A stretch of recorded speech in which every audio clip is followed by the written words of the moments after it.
রাতে একসাথে কয়েক হাজার মানুষ পড়িমড়ি করে ছুটে আসেন ঢাকা চট্টগ্রাম মহাসড়কের লালপোলে। ফেনী শহরের বেশিরভাগ এলাকা ডুবে যাওয়ায় নিরাপদ স্থান খুঁজছিলেন এই মানুষেরা।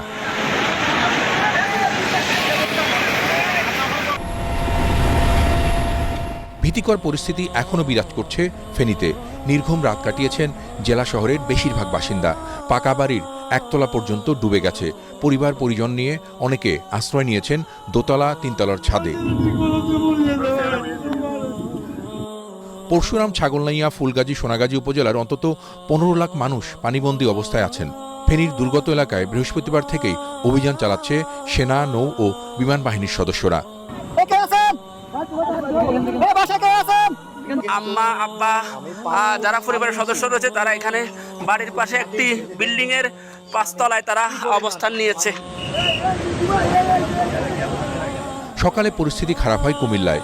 গোমতীতে অতীতের সব রেকর্ড ভেঙে পানি উঠেছে বিপদসীমার 111 সেন্টিমিটার উপরে। বুড়িচংয়ে গোমতী বাঁধের প্রায় 300 ফুট ভেঙে হু হু করে পানি ঢুকছে অন্তত 200 গ্রামে।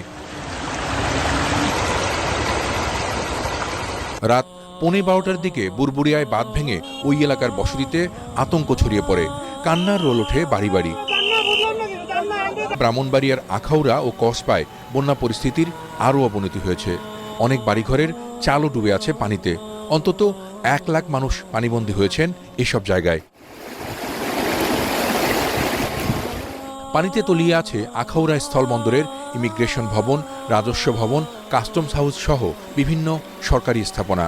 ব্রিজ ভেঙে বন্ধ রয়েছে আখাউড়া আগরতলা মহাসড়কে যান চলাচল।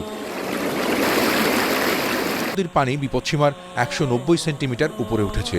পানির তীব্র স্রোতে 2 জন নিখোঁজ হয়েছেন এরই মধ্যে। অন্তত 2 লাখ মানুষ পানিবন্দী হয়ে আছেন বিভিন্ন গ্রামে। বাঁধ ভেঙে জেলা শহরের পরিস্থিতিও খারাপ হচ্ছে ক্রমেই। লোকজনকে উঁচু স্থানে সরে যেতে মাইকিং করছে স্থানীয় প্রশাসন ও সেনাবাহিনী। সিলেট, মৌলভীবাজার, সুনামগঞ্জ, নোয়াখালী, লক্ষ্মীপুর, চট্টগ্রাম, খাগড়াছড়ি, রাঙামাটি ও কক্সবাজার জেলার বন্যা পরিস্থিতিরও ক্রমেই অবনতি হচ্ছে।